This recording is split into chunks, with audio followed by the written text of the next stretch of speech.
Bom dia a todos. É um prazer estar aqui. Meu nome é Fabiola Cidral, sou jornalista. Mas eu acho que eu não sei nem dizer a vocês ao certo há quanto tempo eu sou jornalista. Eu acho que desde quando eu comecei a me comunicar, talvez 34, 35 anos, quem sabe. Porque, para mim, o jornalismo nada mais é do que contar e ouvir histórias. E o que sempre mais me encantou foram as histórias reais, as histórias de transformação de vida. Daquelas pessoas que conseguem ter alegria, mesmo vivendo com muita tristeza. Aquela pessoa que consegue ver um pontinho verde no meio de tanto cinza.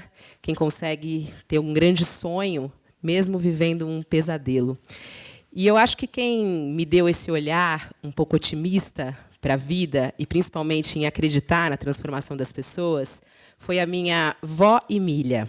É essa aqui que vocês estão vendo. Eu nasci em Santos, e a gente sempre gostou muito de praia e de mar.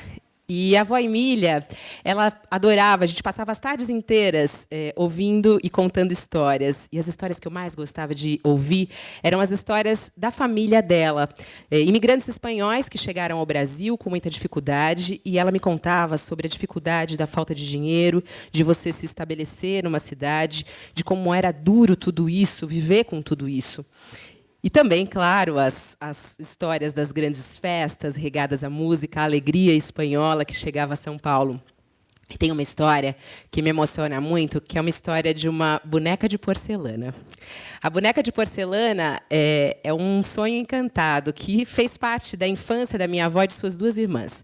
Elas não tinham quase brinquedos naquela época, era uma dificuldade imensa, e eles viviam numa situação muito difícil, então brinquedo eles não tinham. Certo dia, uma das minhas tias, a do meio, foi a melhor aluna da classe, e a professora acabou dando a ela uma linda boneca de porcelana. E era uma boneca linda, minha avó adorava contar os detalhes da história. Era uma boneca com o rostinho todo branco, maquiado, os cabelos encaracolados.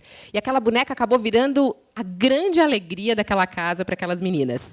Ela tinha um altarzinho na sala, as meninas faziam roupinha para a boneca, davam comida para a boneca. Era tudo na vida delas, aquela boneca. Até que, certo dia, elas foram para a escola, as três irmãs, e a minha bisavó era uma pessoa muito generosa. Eu não tive vamos dizer assim, a sorte de conhecê-la, mas a minha avó falava muito dela, então eu tenho ela bem definida na minha cabeça. Ela era uma pessoa muito generosa e ela recebeu um casal em casa com uma criança pequenininha. A criança começou a brincar com a boneca e, claro, se encantou com aquela boneca. Na hora de ir embora, não teve dúvida. Minha bisavó falou assim, pode levar a boneca para você. A criança chorava, querendo a boneca. Pode levar a boneca, pode levar a boneca. Imagina como não foi isso quando as meninas voltaram da escola. Não tinha mais aquela boneca. E eu sempre fui uma criança que adorava boneca. Para mim, boneca era tudo. E quando a minha avó me contava isso, eu ficava com uma raiva da minha bisavó. E eu falava assim, mas, vó, como é que ela deu a boneca?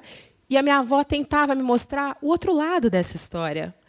É uma história triste, querida, é uma história triste. Mas olha o outro lado disso. Olha como a sua avó era generosa. Olha a importância de você não se apegar a tudo isso. E eu acho que tudo é isso, é o ângulo que você vê a história, mesmo sendo real e difícil.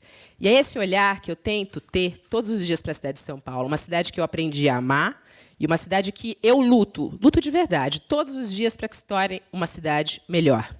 E como é que eu faço isso? Um instrumento que eu utilizo é um instrumento muito forte, inclusive. Eu tenho um programa de rádio, numa das maiores rádios do país, que é a Rádio CBN, e eu faço um programa chamado CBN São Paulo, um programa das 9h30 ao meio-dia.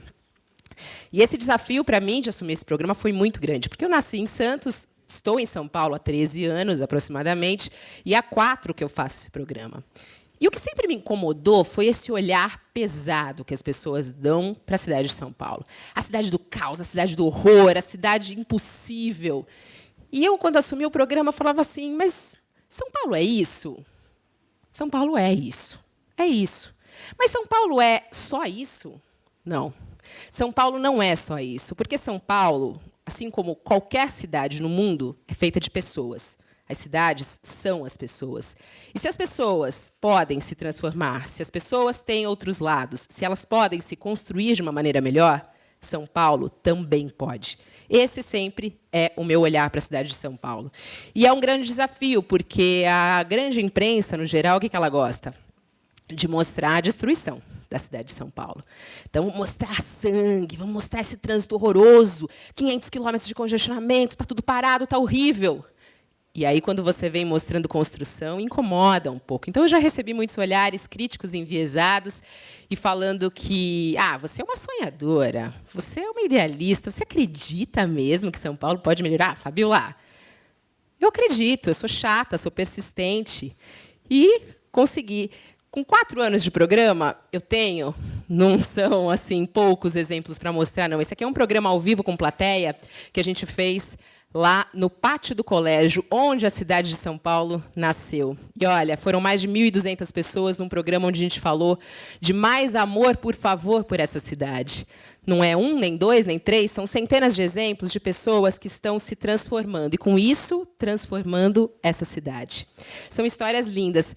Inclusive, uma que eu recebi na semana passada, um e-mail de ouvinte, essa foi ótima. Eu estava apresentando o programa, ele chegou logo na abertura do programa, eu estava prestes a entrar no ar. Aliás, daqui a pouco começa o meu programa. Eu estava prestes a entrar no ar, aí chega um e-mail de um ouvinte, o título era Festa no Busão.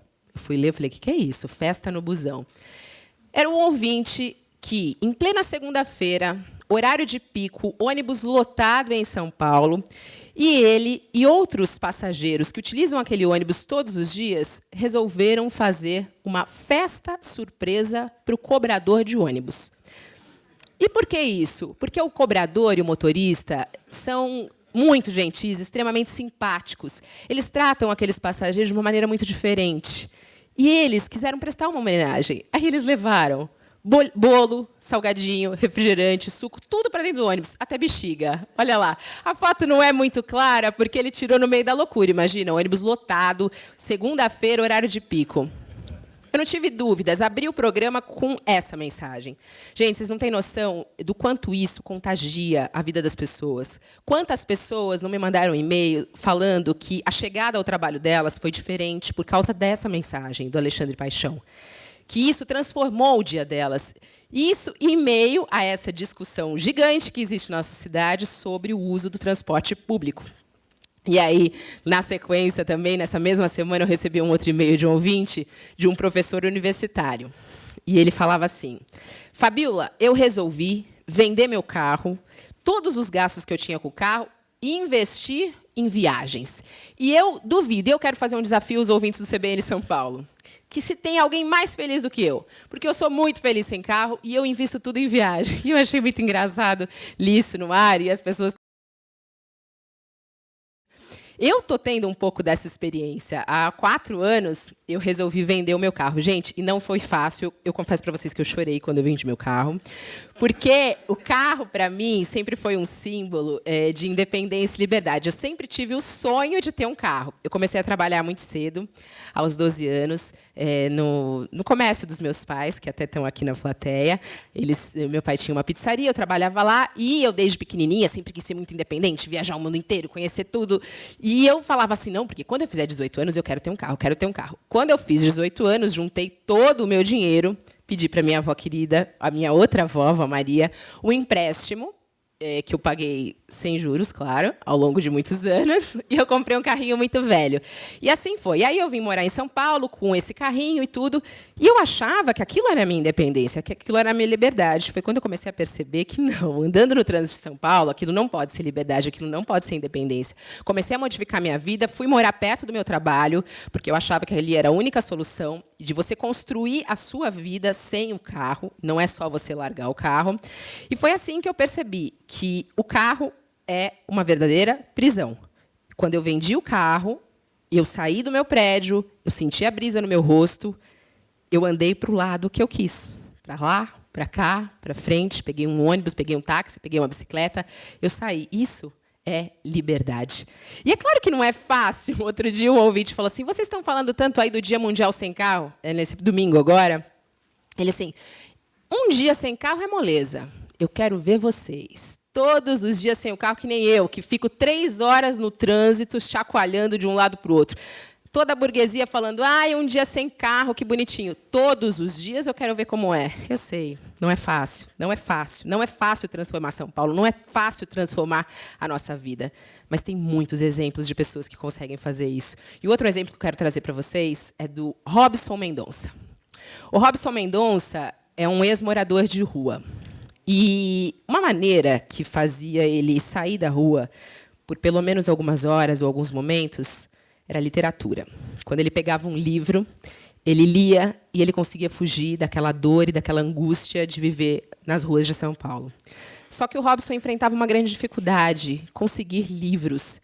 Porque, não sei se vocês sabem, mas as bibliotecas públicas em São Paulo, para você conseguir pegar um livro, você precisa de comprovante de residência. E o Robson não tinha. Então, ele não conseguia livro. Ele catava os livros no lixo, ou ele conseguia em algum sebo de algum amigo, e era muito difícil. Certo dia, ele estava na porta de uma biblioteca pública, Mário de Andrade, foi quando ele encontrou alguns ativistas sociais e que resolveram dar asas ao sonho do Robson, que era ter uma biblioteca ambulante. Como é que ele fez isso? Criou uma biblioteca dentro de uma bicicleta. É a bicicloteca, como vocês estão vendo aqui. O Robson criou essa bicicloteca e começou a distribuir livros aos moradores de rua da cidade de São Paulo, transformando não só a vida dele, mas a vida de muitos outros moradores. Esse projeto ganhou um mundo, muitos apoios, e hoje já são mais de 6 biciclotecas que estão circulando para a cidade de São Paulo, pessoas que deixaram as ruas justamente por esse exemplo do Robson Mendonça, que é incrível. Eu saio do centro de São Paulo e vou para a Zona Leste. Esse aqui é o Hélio Silva. O Hélio Silva, e que eu gosto de chamar de plantador de vidas. O Hélio mora na região leste da cidade de São Paulo, na zona leste da cidade de São Paulo, mais precisamente perto da Penha. E o Hélio ficava muito incomodado com o cinza daquela região, que é uma das regiões mais habitadas da cidade, mas muito cinza, com pouquíssimo verde, uma dificuldade imensa de respirar. E qual foi a ideia do Hélio? Construir um parque. Difícil, né? Mas você acha que ele não conseguiu? Conseguiu, porque ele tem muita força. E ele começou a plantar uma árvore, 2, 3. As pessoas iam lá, arrancavam, porque tem as pessoas que não acreditam naquilo. A prefeitura ficou doida da vida. Ele continuou, seguiu, seguiu, seguiu. Depois de 10 anos, são 17 mil árvores plantadas. E a construção do primeiro parque linear da cidade de São Paulo, que é o Parque de Ticoatira. E ele dizia uma coisa, a missão não tem fim, não tem desânimo, ou você executa ou você executa. E é esse, falta muito. Falta muita coisa, que é o mais fantástico de uma história, que é o que permite você dar um passo além, outro, e você crescer. E aí, quando a gente pensa São Paulo, falta muita coisa. E o que mais me assusta na cidade de São Paulo é a desigualdade social, é esse abismo que existe entre a riqueza e a pobreza. Um abismo que é ignorado pela parte mais rica e que, muitas vezes, nem conhece ou nem imagina. E esse foi o foco da CBN no ano passado, durante o processo eleitoral, quis levar esse problema, que é o maior problema da cidade de São Paulo, para a discussão política. E mais, mostrar para os moradores de Pinheiros, dos Jardins, do Morumbi, a cidade que eles vivem, a cidade real que eles vivem. Foi quando a gente fez o projeto Seu Bairro, Nossa Cidade. Gente, não foi fácil. Nós percorremos os 96 distritos de São Paulo. Reportagem trabalhou duro, pesado, todos os dias indo para as ruas, mas para olhar no olho dos moradores, para ouvir esses moradores, o que eles têm a dizer sobre a nossa cidade, qual é a cidade que eles vivem, de que maneira que eles querem transformar essa cidade. E a gente encontrou muita coisa. A gente encontrou crianças que, por falta de brinquedos e por falta de áreas de lazer, elas brincam com ratinhos a esgoto a céu aberto. A gente encontrou bairros que vivem completamente dominados pelo poder paralelo. A gente encontrou carteiros que só conseguem entregar suas correspondências com escolta policial, porque eles já foram sequestrados mais de 50 vezes. A gente encontrou pessoas que morrem à espera de um atendimento de saúde. A gente encontrou falta de creches, a gente encontrou muitos problemas em grande parte dessa cidade, e que a cidade finge não ver, que é muito triste. E aí, quando a gente olha esse cenário triste e horrível, a gente fala, não, São Paulo não tem jeito. Se for depender dos governantes, eu realmente acho que não tem jeito, não, porque há anos eles não dão prioridade ao que realmente é prioritário. Mas, mais uma vez, eu sou otimista. Porque eu acredito no ser humano, eu acredito na capacidade do ser humano em se transformar, e assim transformar a sua cidade. E eu tive uma experiência muito incrível no ano passado, que me deu ainda mais força a pensar isso. Eu fui ao Japão fazer um trabalho voluntário de limpeza nos jardins do Palácio Imperial. E eu fui lá. Aí a gente está arrumando as pedrinhas do palácio, e a gente fez a limpeza de todo o jardim. E lá eu conheci muitas pessoas, muitas comunidades japonesas que vinham de outras regiões do Japão. E eu conheci uma senhora chamada Tomoko. Essas aí são algumas senhorinhas japonesas que me ajudavam no trabalho. Essa é a Tomoko. Tomoko tem 77 anos. E ela estava lá vinda de uma província que foi completamente devastada pelo tsunami. Ela perdeu boa parte da sua família, perdeu todos os seus bens, e ela estava lá, fazendo trabalho voluntário. Isso me impressionou demais. Eu fiquei muito, muito, muito impressionada com essa mulher. E eu cheguei para ela e falei assim, mas o que você está fazendo aqui, vindo em Tóquio fazer esse trabalho? E ela, com as lágrimas correndo, mas sorrindo, ela me disse que a destruição não pode deixar a gente triste. As pessoas não podem ficar tristes com a destruição. As pessoas têm que mostrar na face a alegria em elas se reerguerem. E eu acho que é isso que São Paulo precisa. É da alegria do paulistano. É da força do paulistano em se reerguer, em se transformar. E, assim, transformar essa cidade. Muito obrigada.